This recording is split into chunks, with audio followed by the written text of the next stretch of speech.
Hi, welcome to Automotive Show, Dilmin Luxury Car Expert. Today on the show, we're going to talk about the sales numbers from December of 2021 and overall who was the best-selling manufacturer in the US in 2021. And please join with me and stay with me on this show. So now let's get started.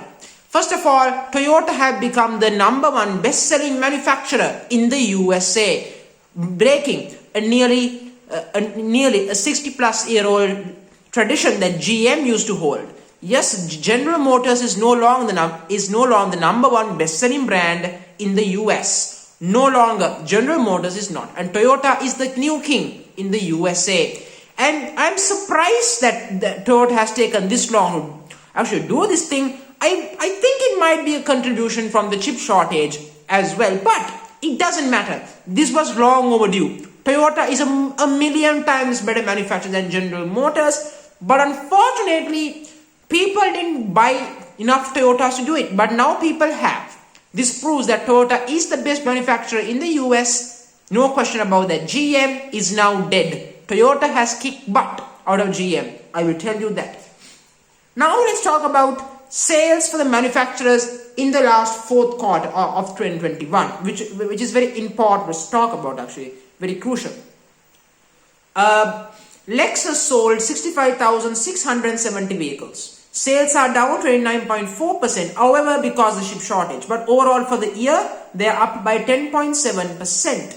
Genesis sold 15,301 vehicles, up by over 200%. With Genesis, you see this 200-300% up. But these numbers does not guarantee that they are better than establishment just said. That's the point.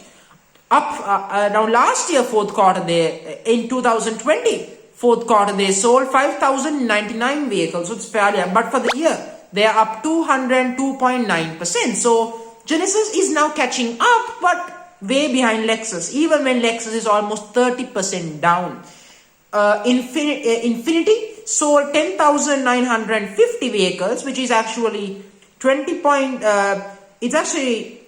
it's 46.5% less, nearly 50% less sales. Infinity is bleeding unlimitedly. At the moment, Infinity can't seem to recover. Infinity also can't seem to put enough QX60s in the dealership to sell.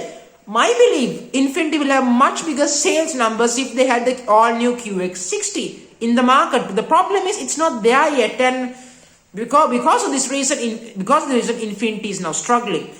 Overall, for the year, Infinity is down by 26.9%. Poor old Infinity. They deserve success. They work so hard, but they just don't get it. Except for their CVT gearbox models. I wish they replace those. Moving on. Cadillac. 47.8% is the sales decline compared to the previous fourth quarter. They sold 22,385 vehicles. For the year, they are down by 8.6%. For people who says the Cadillac Escalade is better than a Lexus LX, really?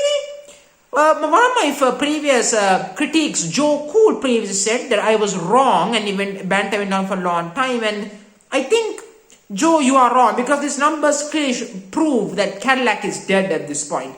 47.8% sales down for the year, minus 8.6%. That's disappointing from Cadillac. Very disappointing. But then again, it proves one good vehicle or a Blackwing isn't good enough to keep a brand afloat. Buick. 28,789 sales down 34.8%, but for the year they are up 10%. How is Buick up in sales? I don't know. Honestly, myself, I am expert of automotive expertise myself, but I don't understand why Buick sell. I don't know why. Maybe there is something I don't understand. Maybe something the enthusiasts don't quite understand. Maybe, I don't know what is it. Moving on from Buick. GMC sold 100,919 vehicles, sales down 37.7%. For the sales overall for the year, down by 6.4%. So that's pretty disappointing from GMC.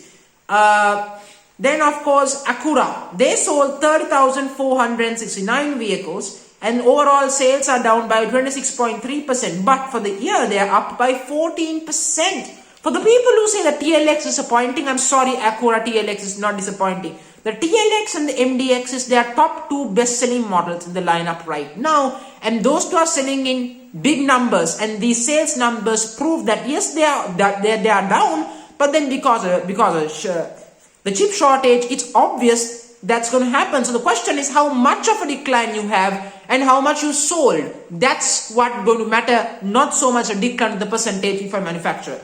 Of course, that's the point when it comes. That's why Acura should not be worried about the drop in sales at all. What matters is how much they sold. That's what counts during this chip shortage. Then of course, moving on to Maserati. They sold 1,700 vehicles. Sales are up actually by 30%. How is it possible? Maserati people, I don't know. Maserati is also still existing, but they do make good cars. The Maserati MC20, which I previously talked in my previous video, of course, which some people have not watched. Very disappointing. I'm disappointed with you, my subscribers. Very disappointed. Of course, and the Maserati Trofeo variants. I'm very impressed with them in general. Very good vehicles. For the year, they are up by 32.6%. So Maserati is still very profitable. No questions really. Alfa Romeo 4,057 vehicles. Sales are down 35.4%. For the year, down by 48%. I presume. So Alfa Romeo sales are down again. No surprise, they got two models, the Giulia and the Stelvio. That's it, nothing more to sell. And the Alfa Tonale is yet to come. So disappointing there as well for Alfa.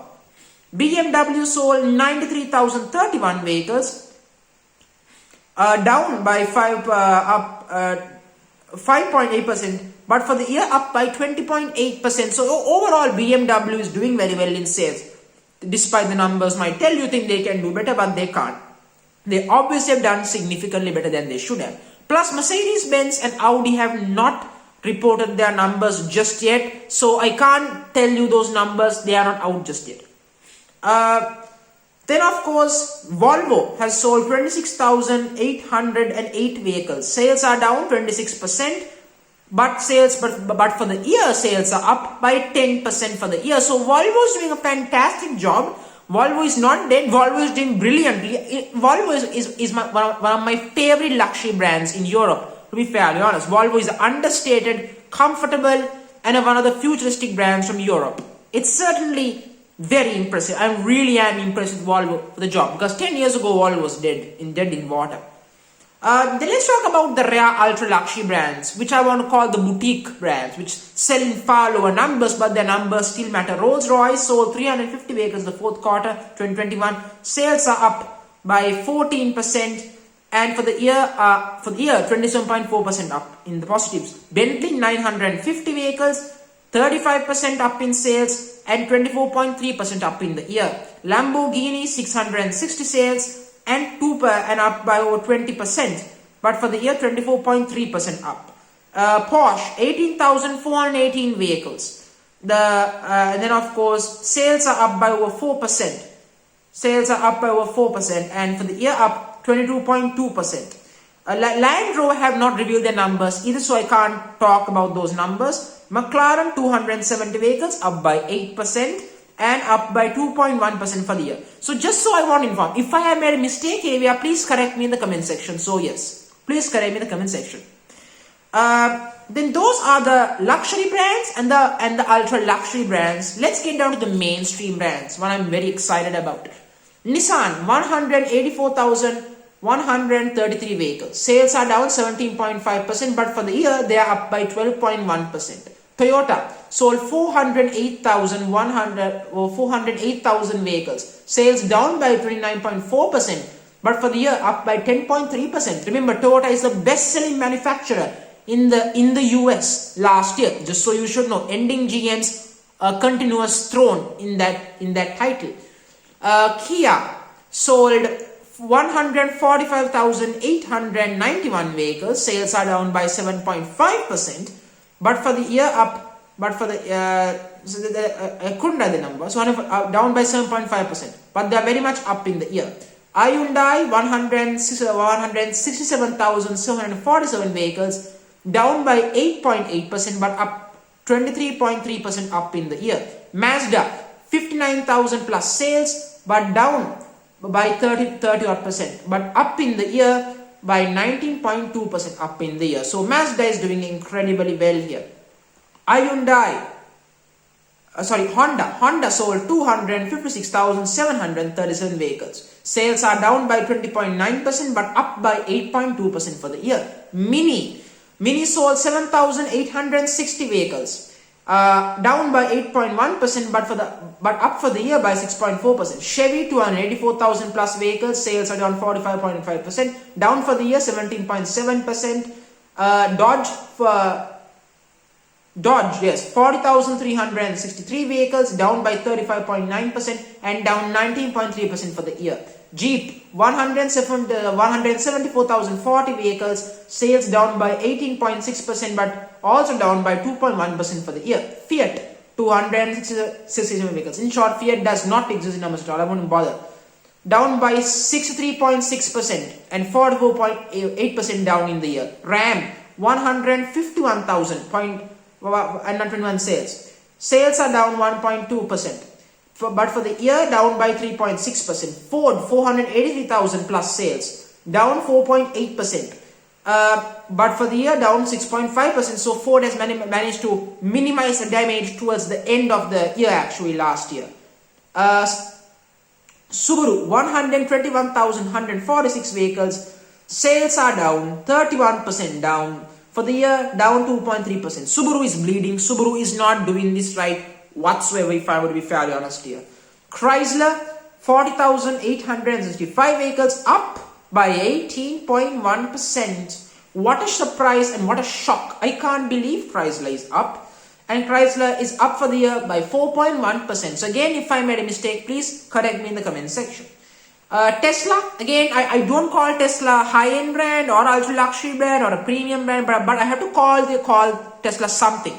So Tesla sold 78,300 vehicles, up by 67%, and for the year up by 65.8%. But what does this show is that Tesla won't have the same growth as more manufacturers come in. It's going to be very hard for Tesla to have these exuberant numbers. Trust me, it's not going to happen for too long. From next year onwards, you will see that number slowly going down indeed.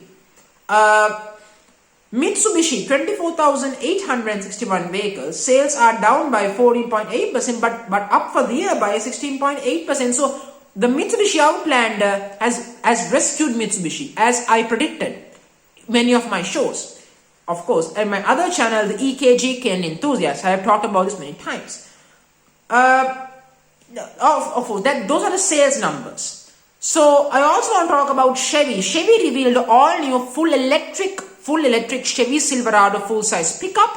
It's virtually a GMC Hummer, but with less horsepower and far more stylish, in my personal opinion, and better value for money. Starting price they claim is $40,000, and the range topping price of the RST variant is $107,000 for a Chevy. A Suburban doesn't even cost that much. This is shocking from Chevy, very shocking. But the Suburban EV will reach production in 2023. It will be powered by dual motors making 600 horsepower, 0 to 60 in somewhere around 4.5 seconds, and it will have 400 miles in terms of range. I am very much looking forward for this vehicle because there is no proper competitor for the Ford F-150 Lightning apart from Rivian, but Rivian is not properly not properly full size in my opinion. So yeah, so join me. So thank you for joining me on the show. Hit the like button and subscribe to my show. Thank you very much.